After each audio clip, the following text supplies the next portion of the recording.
to my channel. I'm so excited to share with you the books that I read in October, so let's get into it.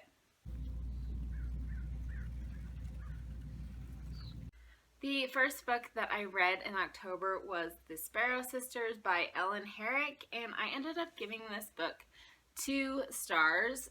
It's about these sisters, 3 sisters, who live in this little town called Granite Point, and you kind of get the sense that there's some witchy things happening, but they never outright say that these are witches. And one of them in particular is a really good gardener and can grow a bunch of things. And then a tragedy happens, a child dies, and people blame her. And so it's just kind of all about them, very character driven. The death of the child doesn't actually even happen until almost halfway through the book. Yeah, I didn't really enjoy it that much. It didn't really do much for me. It didn't have a ton of a plot. Like I said, very character driven, but the characters weren't really that compelling either. So yeah, it was just a 2-star. Really didn't like it. Next up, I listened to the audiobook of Talking as Fast as I Can by Lauren Graham, and this book was really good. The audiobook is narrated by her, and so it was really fun to listen to her memories and the different things she was talking about in her own voice. If you don't know, Lauren Graham is the actress who played Lorelai Gilmore on the Gilmore Girls, and so I listened to this as part of the Gilmore Girls Readathon, which was in the first 2 weeks of the month, and I really enjoyed it. She was funny, she was insightful, there was some fun things about Gilmore Girls, which I love.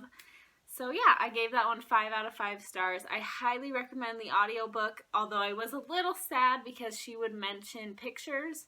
And since I got it from my library, I did not have access to those pictures. So maybe if you're going to do that, try and find a physical copy and the audiobook and kind of read along so you can see the pictures. But otherwise, I really enjoyed it and I thought it was amazing.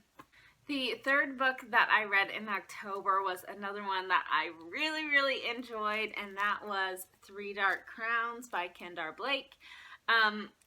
This is about 3 sisters who are born to the queen in this fictional kingdom, and they get separated very early on because they kind of each have different sort of powers, and so they get separated into these almost factions of the land.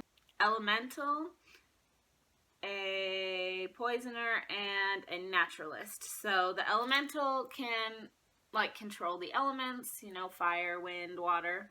The poisoner is both immune to poisons and is like really adept at making poisons out of plants and stuff. And then the naturalist is really good at anything to do with nature. These 3 sisters are separated when they're very young, and then they have to kill each other, and the last one alive becomes the next queen. In this first one, you're really learning what all of the powers are and kind of about each of the sisters, and it's really good. 5 out of 5 stars. I'm very excited to read the rest of this. I believe it's a trilogy, and the 3rd one just came out not that long ago, so I'm very excited to read it. I'll definitely be picking them up before the end of the year.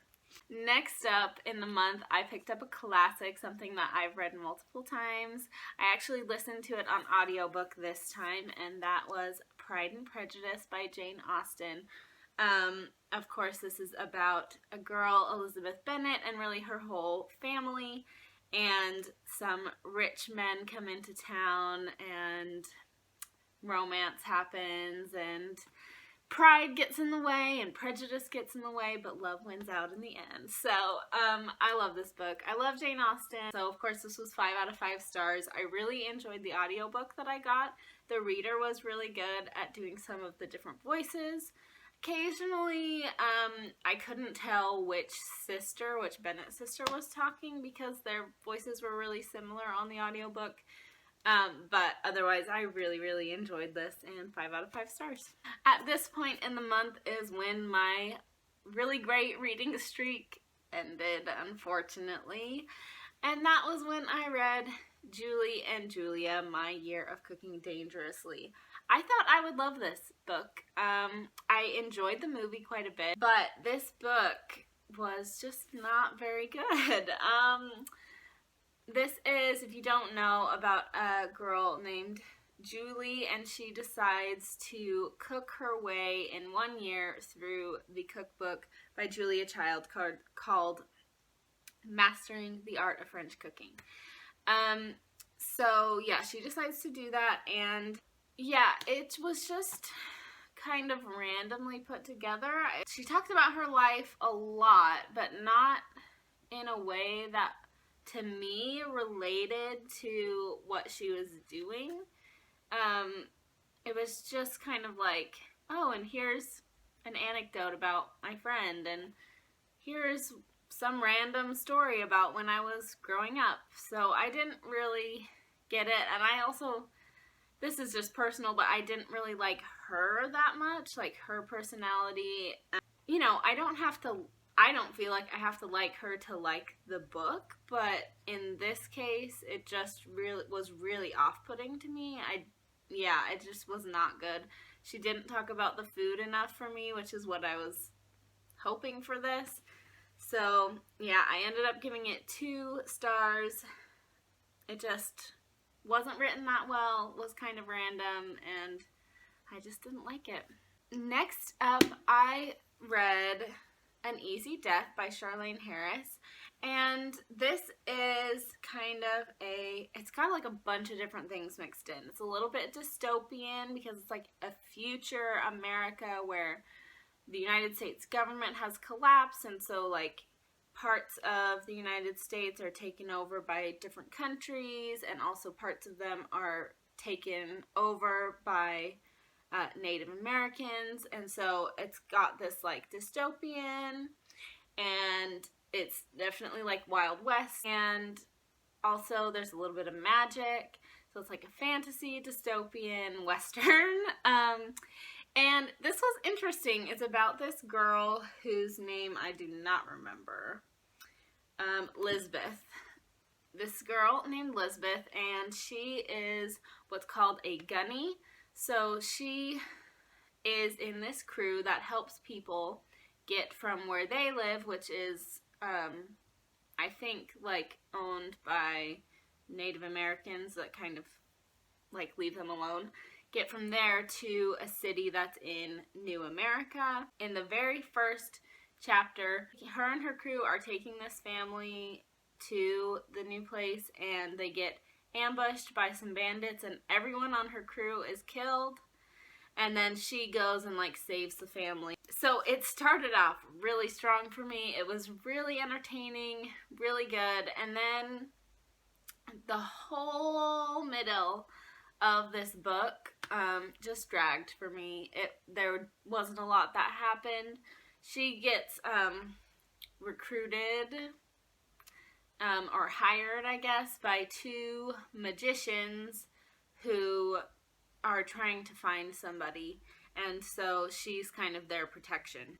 Yeah, the whole middle is just kind of them moving from one place to the next, trying to figure out where this guy is, and it just kind of dragged. It took too long, but then the end was really good. So the beginning was really good, the end was really good. I might read more, but probably not.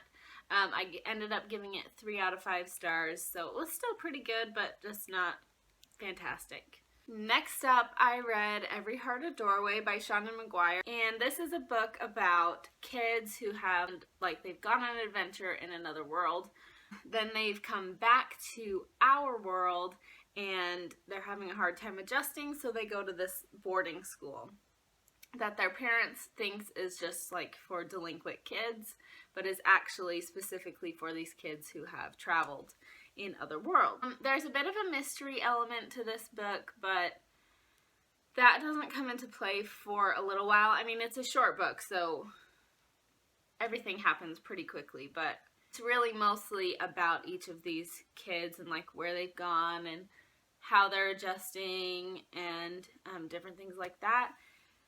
And I thought I would really enjoy this. I did like it.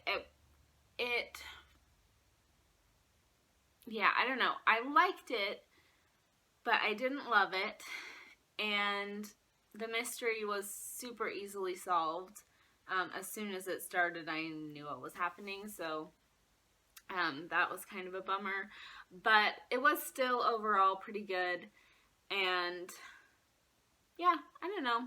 I probably won't read more of them. I might. We'll see. Gave it 3 out of 5 stars. It was okay, but not great. Alright, we are nearing the end. I've got 2 more books. So the next book that I read was City of Ghosts by Victoria Schwab, also known as B.E. Schwab. This was my first book written by her, but of course she's very popular among booktubers and just in general. So this book is really good. I thoroughly enjoyed it. It was perfect for October. Creepy, very atmospheric. This is about a teenage girl who had a very near-death experience, and now she has this like best friend who is a ghost, and she can see ghosts, or she can kind of go through the veil into like the ghost world and be able to see them and like see how they died. And then her parents, they're writers that have been writing ghost books, but they have just decided to start a TV show where they like do ghost hunting in different cities, so they're traveling. In this book they travel to Edinburgh, and it's really good. I thoroughly enjoyed this. Like I said, very atmospheric, creepy, really good story. I'm excited to read more in this series. So I ended up giving it 4 out of 5 stars. It wasn't quite a 5 out of 5 star for me. I'm not really sure why. Like, I couldn't pinpoint it, but it just didn't quite capture me 100%, but I did really enjoy it. So 4 out of 5 stars. Excited to read more in this series and by this author because I've heard a lot about her. Okay, last but definitely not least, I read The Little White Bird by J.M. Barrie. Actually, the first book that J.M. Barrie wrote that mentioned Peter Pan. And I decided I had to read it because I love Peter Pan. So this book was pretty good. I love J.M. Barrie's writing. It's very humorous, very whimsical, and he just has this interesting way of portraying people that are with like complicated emotions and different things, but it's still fun and it's cute. It's kind of a collection of short stories, but it all follows the same person. So it's this man who is a bachelor. He is on the older side, like in his 40s, almost 50s. And he sort of is like the crotchety old man who must have been jilted by a lover long ago because he's kind of like mad at women, but he also loves them. So he kind of like gets mad at people, but then he does these like acts of service for them, and just like he does these acts of service and he tries to be anonymous, but eventually they find out who he is. He befriends this couple who he's kind of helped their son. And so a lot of this is him like playing with the son or telling the little boy fun, fantastical stories. It was really cute. This was really, really cute. Like I said, it's a little bit like a collection of short stories because each sort of chapter or story is its own, but it also kind of adds to the whole character. I really enjoyed this. It was super sweet. I did get my little bit of an origin story for Peter Pan, which I really enjoyed, and it was just really good. I gave it 4 out of 5 stars, so it was a little random sometimes, but I did really enjoy it. Alright, so those are all the books that I read in October. That was 9 books. I have a whole lot to read if I'm going to hit my 100-book goal. Let me know if you've read any of the books that I read this month, what you thought of them. And yeah, I'd love to hear from you guys. Have a great day.